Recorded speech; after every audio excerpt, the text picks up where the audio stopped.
255,000 tu ada rebate lagi 10%. Okey geng, hari ni aku berada di Pandan 1. Datang tengok satu projek ni dekat sini lah.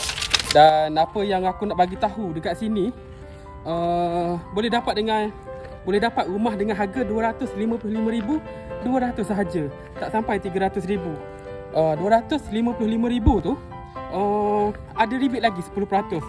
Maknanya dengan harga bawah 300,000, bawah 250,000 korang akan dapat rumah teres.